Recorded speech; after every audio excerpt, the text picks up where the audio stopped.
नमः शिवाय। ओम नमः शिवाय। शिव हरि बच्चों, बोलो श्री कृष्ण भगवान की जय। बोलो विष्णु लक्ष्मी की जय। अपने अपने माता पिता की जय। अपने अपने गुरुदेव महाराज की जय। राधा कृष्ण की जय। छोटे से लड्डू गोपाल की जय। भागवत पुराण की जय।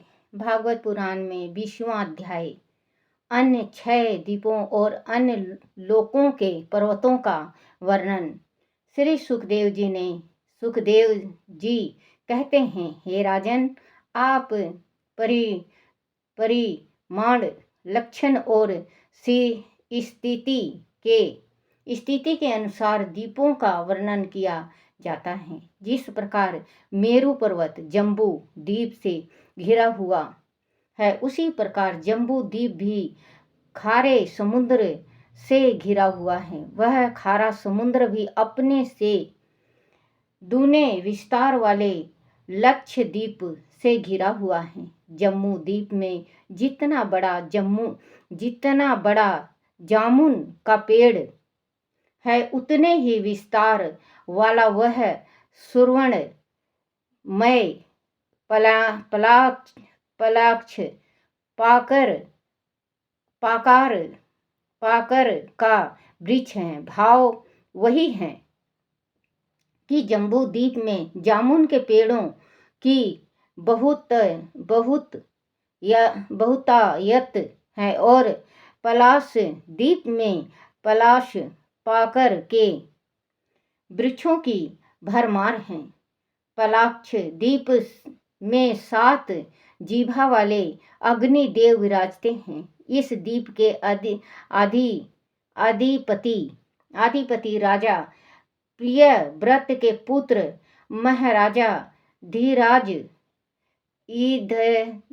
इदम जीभा थे। उन्होंने इस द्वीप को 7 वर्षों में विभाजित किया और अपने 7 पुत्रों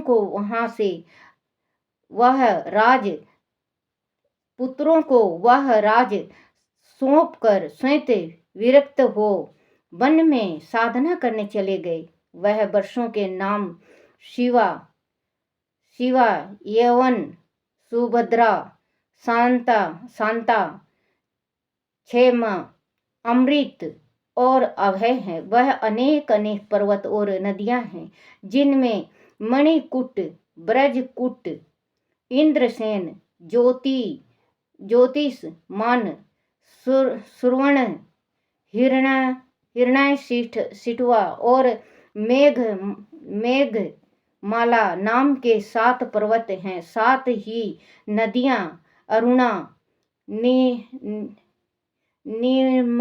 निर्मणा,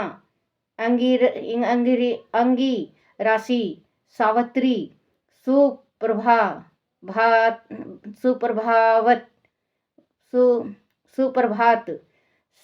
सिंत भरा और सत्य भरा सम्मुख है। उन नदियों में स्नान करने से अनेक पाप कर्म नष्ट हो जाते हैं।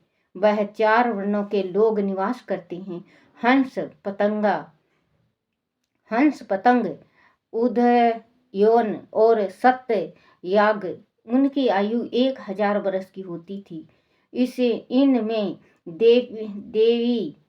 देवीय गुण विद्यमान थे। वह वेदों के अनुसार सूर्य की उपासना करते थे। वह सूर्य को ही पुण्य पुरुष भगवान विष्णु मानते थे। वह द्वीप इक्षुरस के समुद्र से घिरा हुआ है। इसमें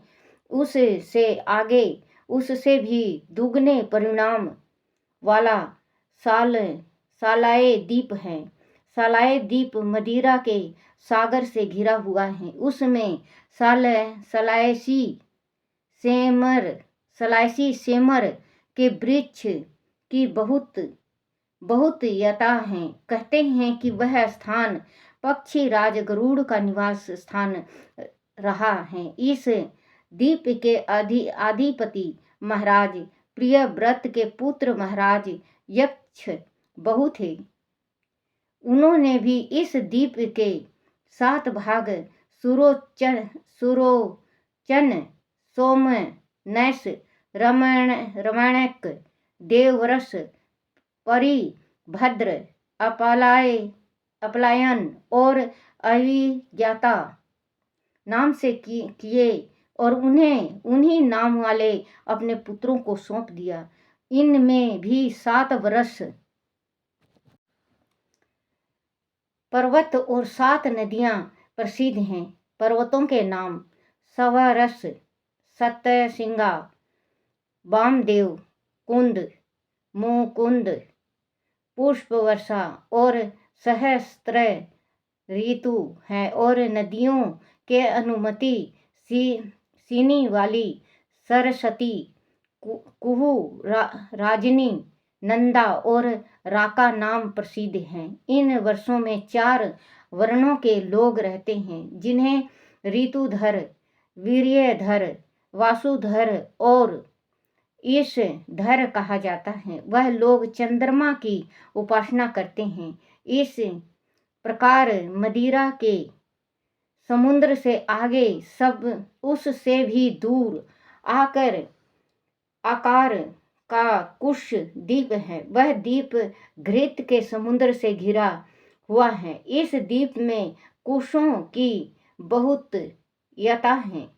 कुशों के ऊपर ही इस कुश द्वीप नाम दिया गया है। वह अग्नि के समान ही हर दम प्रकाशित रहता है। इस द्वीप को राजा प्रियव्रत के पुत्र महाराज हिरणाय रेता थे।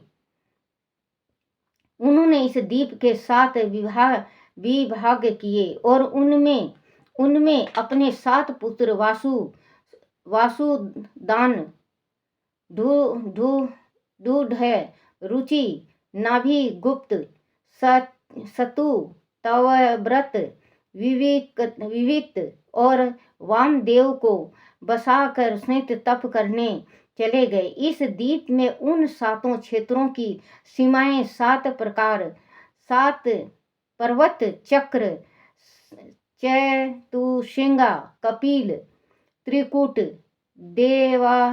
देवानिक, उद्धव, रोमा और द्रोविणी से जानी जाती है। इसमें 7 नदियां रस कुल्हा, मधुकुल्हा, मित्राविदा, श्रुताविदा, देवगर्भा, घृत और मंत्र माला बहती है। इनमें स्नान करके कुश,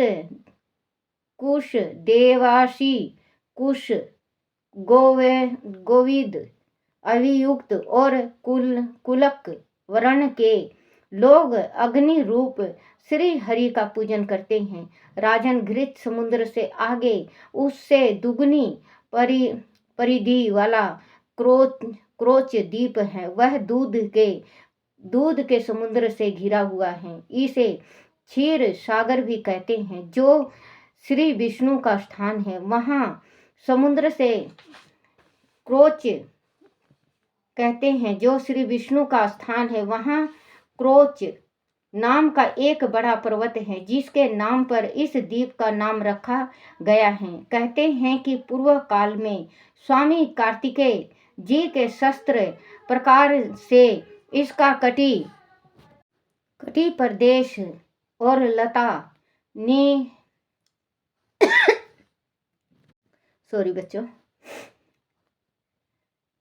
लता निकुंज आदि सक्ष विक्षुब्ध हो गए थे, किंतु वारुण देव ने क्षीर सागर से इन खींच कर फिर से सुरक्षित कर दिया। इस द्वीप के अधिपति राजा प्रियव्रत के पुत्र महाराज युगुत पुष्ट थे। वह बड़े ज्ञानी और दूरदर्शी थे। उन्होंने भी अपने द्वीप को 7 भागों में विभक्त किया और अपने पुत्रों को वहां का अधिपति बनाए। वह श्री हरि के चरण कमलों की आराधना करने वन में चले गए। उनके 7 पुत्र आम, मधु, रूह, मेवा, पुष्ट, सुदामा, भ्राजिष्ट, लोहिताकर्ण और वनस्पति नामक थे। उनके क्षेत्रों में भी 7 पर्वत सीमा निर्धारित करते हैं और 7 ही प्रमुख नदियां बहती हैं। पर्वतों के नाम शुक्ला, वर्धमा, भोजन, उप, ब्राहीण, नंदन और सर्वतो भद्रा है। और नदियां के नाम अभया, अमृतेघा, आर्याघा, तीर्थवती, रूपवती, पवित्रवती और शुक्ला हैं। पर 4 वर्ण वाले लोग रहते हैं। पुरुष ऋषभ, द्रविड़ और देवक कहलाते हैं। वह जल देवता वारुण देवता की उपासना करते हैं। इस क्षीर सागर से आगे उसके चारों ओर 32 लाख योजन विस्तार वाला शाख द्वीप है। वह द्वीप मट्ठे के समुद्र से घिरा हुआ है। इस द्वीप पर शाख के वृक्ष की बहुतायत है। उनकी मनोहर सुगंध उन वृक्षों के कारण ही चारों ओर फैलती रहती है। इसके अधिपति मेधातिथि भी राजा विप्रव्रत के पुत्र थे। उन्होंने भी इस द्वीप के 7 भाग किए और उन्हीं के नाम वाले अपने 7 पुत्र पुरोजन मनोजवा, पावमान, धूर्मानिक, चित्ररेफ, बहुरूप और विषधर में बांट दिए। वह स्वयं भगवान की आराधना करने वन में चले गए। इन क्षेत्रों में भी 7 पर्वत और 7 नदियां हैं। पर्वतों के नाम ईशान, उरु सिंगी, बलभद्र, सत्यकेसर, सहस्त्रोत, देवपाल और महांस है। और नदियों के नाम अनंगा, अयुधा, आभास, पुष्टि, अपारजिता, 5 पदी,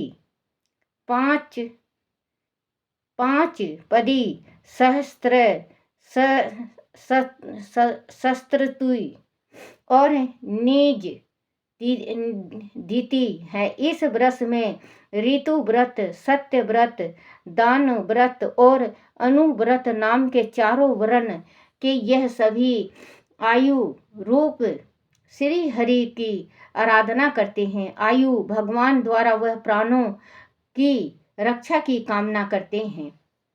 इसी प्रकार मट्ठे के समुद्र से आगे उससे दुगने विस्तार का पुष्कर द्वीप है। वह मीठे जल के समुद्र में घिरा हुआ है। वह श्रवणमय पंखड़ियों वाले लाखों कमल के फूल हैं। इसी कारण इस पुष्कर द्वीप कमल द्वीप कहा जाता है। वह ब्रह्मा जी का आवास है। इस द्वीप के मध्य में मानसोत्तर नाम का एक 10,000 योजन ऊंचा पर्वत है। उनके चारों ओर इंद्रदी लोकपालों की 4 पुरियां हैं। इन पर मेरु पर्वत के चारों ओर घूमने वाला सूर्य देवताओं के दिन और रात बनता हुआ घुमा करता है। इस द्वीप का अधिपति प्रियव्रत का पुत्र वृत्तिहोत्र था। उसने अपने 2 पुत्र रामणक और धातिक को इस क्षेत्र के 2 भाग करके अधिपति बना दिया और स्वयं तप करने वन में चला गया। वह के निवासी ब्रह्मा रूपी श्री हरि की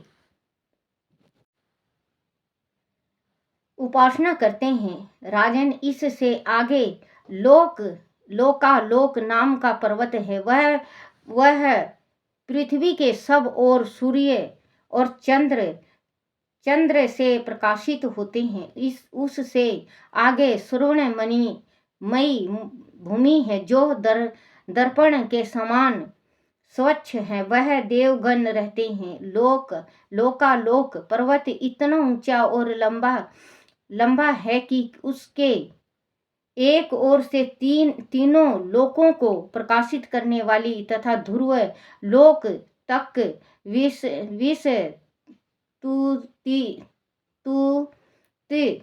एक ओर से 3 लोकों को प्रकाशित करने वाली तथा ध्रुव लोक तक विस्तृत समसत सूर्य ज्योति दूसरी ओर नहीं जा पाती।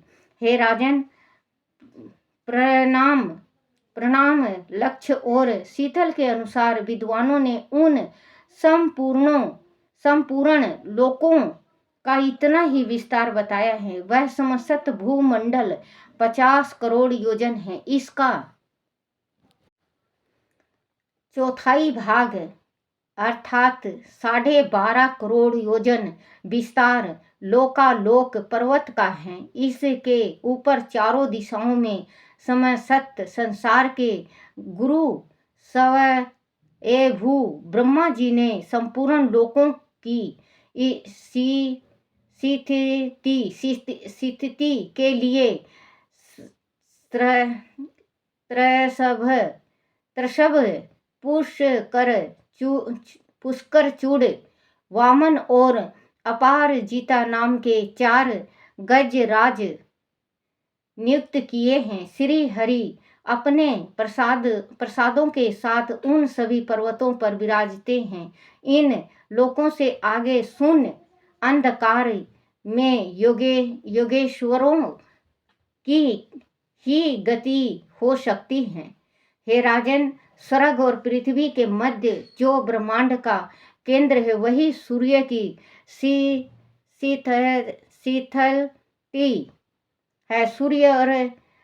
है।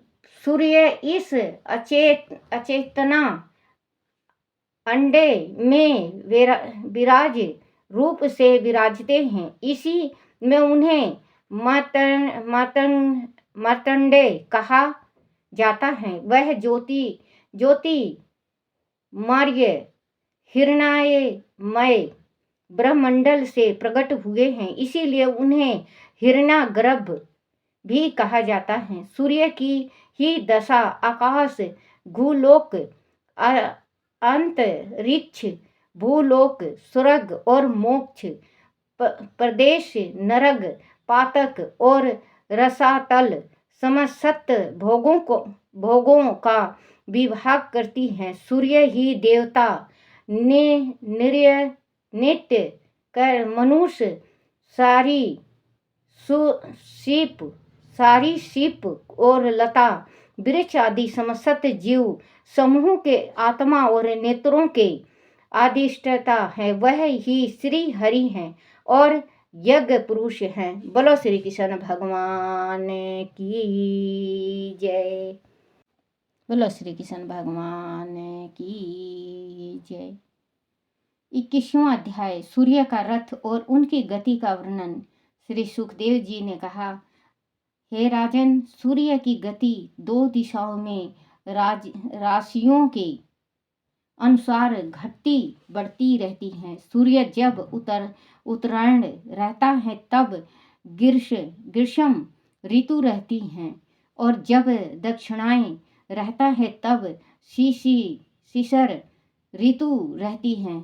विद्वान लोग मानसोत्तर पर्वत पर सूर्य की परिक्रमा का मार्ग 9 करोड़ 21 लाख योजन बताते हैं। राजन, जो लोग सुमेरु पर्वत पर रहते हैं उन्हें सूर्यदेव सदैव मध्यकालीन रहकर तपते रहते हैं। सूर्य देव जब इंद्रलोक से यमराजपुरी की ओर चलते हैं तब 15 घड़ी में वह 2.25 करोड़ और 12.5 लाख योजन से 25,000 योजन अधिक चलते हैं। इसी क्रम में वह वरुण और चंद्रमा की पुरी को पार करके वह पुनः इंद्रलोक पहुँचते हैं। इस प्रकार चंद्रमा आदि ग्रह ज्योतिष चक्र में अन्य नक्षत्रों की भांति उदित और अस्त होते रहते हैं। इस प्रकार सूर्य देव का रथ एक मुहूर्त में 34,800 योजन की गति से चलता हुआ इन चारों पुरियों से घूमता हुआ रहता है। इसका सवतसर नाम का एक पहिया होता है। उसमें 12 आरे होते हैं। 6 ऋतुएं नेमी हाल होती हैं। 3 चौमासे रूप की 3 नाभि आवन होती हैं। इन रथ की दूरी का एक सिरा मेरु पर्वत की चोटी पर है और दूसरा मानसोतर पर्वत पर। राजन, इस रथ में बैठने का स्थान 36 लाख योजन लंबा और 9 लाख योजन चौड़ा है। उसे अरुण नाम का सारथी चलाता है। इसमें उसने ज्ञात्री छंद नाम वाले 7 श्वेत वर्ण के घोड़े जोते रहते हैं। इस रथ पर विराजमान भगवान सूर्य देव को वह ले चलते हैं। सूर्य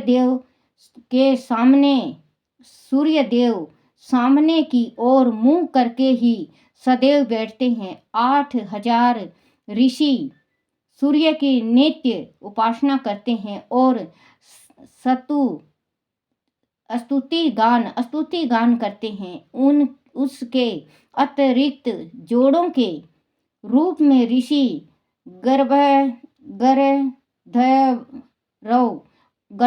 अप्सराएं नाग यज्ञ राक्षस और देवता आदि प्रत्येक मास में सूर्य देवता की उपासना करते हैं। सूर्य देव अपने 9 करोड़ 21 लाख योजन के घेरे में प्रत्येक क्षण में 2000 योजन की दूरी तय कर लेते हैं। बोलो श्री कृष्ण भगवान की जय।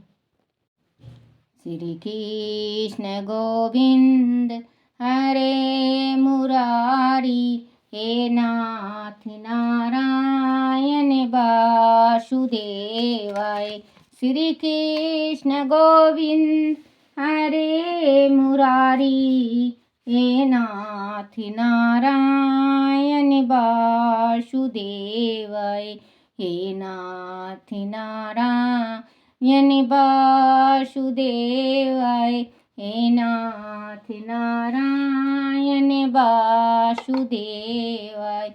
श्री कृष्ण गोविंद हरे मुरारी, हे नाथ नारायण वासुदेवाय। बोलो श्री कृष्ण भगवान की जय। छोटे से लड्डू गोपाल की जय। अपने अपने गुरुदेव महाराज की जय हो।